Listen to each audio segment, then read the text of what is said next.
श्री शिवाय नमस्तुभ्यम। दोस्तों, इस बार 19 मई यानी शुक्रवार के दिन पड़ रही है इस साल की सबसे बड़ी अमावस्या, जिसे कई स्थानों पर बरगद की अमावस्या या कहीं कहीं पर वट की अमावस्या के नाम से भी जाना जाता है। क्योंकि इस दिन शनि जयंती भी है, इसलिए आपको शिवलिंग के सामने दो ऐसे विशेष उपाय करने हैं जो आपके किसी भी कार्य को सफल बनाने के लिए बहुत ही अचूक साबित होंगे।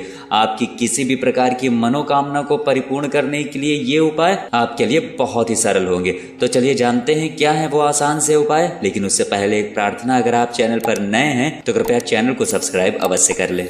देखिए, वैसे तो अमावस्या की तिथि ही अपने आप में बहुत ही विशेष होती है, लेकिन अगर बरगद की अमावस्या या वट वृक्ष की अमावस्या होती है तो ये बहुत ही जल्द हमें फलदायी प्राप्त करवाने वाली हो जाती है। हमारे घर में अगर पितृदोष की वजह से या शनि ग्रह की वजह से कोई समस्या चल रही है, या घर में दुर्भाग्य बना रहता है, या किसी न किसी को बीमारी बनी रहती है, तो इन सभी समस्याओं से बचने के लिए हमें इस दिन कुछ विशेष उपाय जरूर करने चाहिए। गुरुजी कहते हैं कि सनातन संस्कृति में बरगद के पेड़ का बहुत ही विशेष महत्व होता है और ये अमावस्या इस बरगद के पेड़ के नाम से ही जानी जाती है।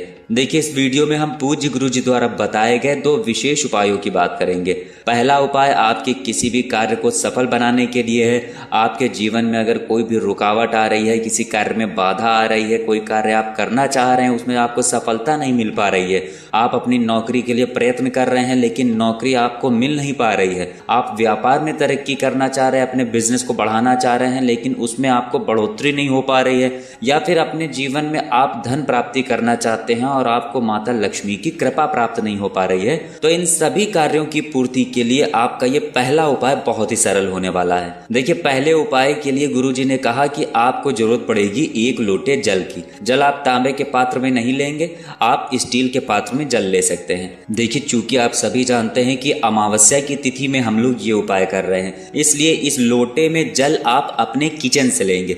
किचन में अगर आपका आरओ लगा हुआ है, या फिर मटका रखा हुआ है, या फिर बाल्टी रखी हुई है, जो भी रखा हुआ है आपको वहीं से ये जल लेना है। गुरुजी हमेशा कहते हैं कि हमारे किचन में जो पीने वाला पानी रखा होता है वो पितरों का स्थान ही होता है और ये अमावस्या भी पितरों को समर्पित होती है। इसलिए आपको इस दिन 1 लोटा जल जो लेना है वो अपने किचन से ही लेना है। ये जल लेने के बाद इसमें आप 1 चम्मच या 2 चम्मच या जितना भी आपसे हो जाए उतना आपको कच्चा दूध मिला लेना है। आप कोशिश करिएगा कि आपको गाय का ही कच्चा दूध मिल जाए, तो ये इस उपाय के लिए सबसे उत्तम होगा। अगर नहीं मिल पाता है तो आप कोई भी कच्चा दूध इसमें मिला सकते हैं। फिर इसी के साथ आपको 11 तिल लेने हैं। ये 11 तिल और 1 लोटा जल लेकर आपको सबसे पहले पहुंच जाना है किसी भी पीपल के वृक्ष के सामने। गुरुजी ने कहा कि पीपल के वृक्ष में साक्षात भगवान विष्णु का वास होता है और ये अमावस्या की तिथि भी भगवान विष्णु को समर्पित होती है, और साथ ही साथ इस बार अमावस्या की तिथि में शनि जयंती भी है, यानी एक पंथ से आपके 3 काज हो सकते हैं। इसलिए आपको ये उपाय जरूर से जरूर करना चाहिए। देखिए, सबसे पहले आप ये जो काले तिल लेकर गए हैं, इन काले तिल के दानों को एक एक करके इस 1 लोटे जल में आपको डालते जाना है। एक काला तिल का दाना डालिए और ओम नमो भगवते वासुदेवाय बोलिए। दूसरा काला तिल का दाना डालिए और ओम नमो भगवते वासुदेवाय बोलिए। ऐसे आपको 11 काले तिल के दाने डाल देने हैं और 11 बार ओम नमो भगवते वासुदेवाय इस मंत्र का स्मरण कर लेना है। फिर इसके बाद आपको अपना मुख पश्चिम दिशा की तरफ कर लेना है। आप अपना फेस पश्चिम दिशा की तरफ करते हुए ये 1 लोटे जल में से आधा लोटा जल इस पीपल के पेड़ में समर्पित कर देंगे। जल समर्पित करते समय आपको लगातार ओम नमो भगवते वासुदेवाय इस मंत्र का स्मरण करते रहना है, और साथ ही साथ ओम शम शनिश्चरे नमः इस मंत्र का भी आप जाप कर सकते हैं। जिन लोगों के जीवन में शनि की 7.5 या शनि की ढैया चल रही है, या शनि का कोई भी दोष चल रहा है, तो उन लोगों को ओम शम शनिश्चराय नमः इस मंत्र का जाप भी कर लेना है। इसके बाद जो आपके पास आधा लोटा जल बचा है वो लेकर आपको पहुंच जाना है किसी भी शिवालय में। शिवालय पहुंचकर आप ये आधा लोटा जल शिवलिंग के ऊपर धीरे धीरे समर्पित करते जाएंगे। जल समर्पित करते समय आप लगातार श्री शिवाय नमस्तुभ्यम इस मंत्र का कम से कम 11 बार जाप कर लेंगे।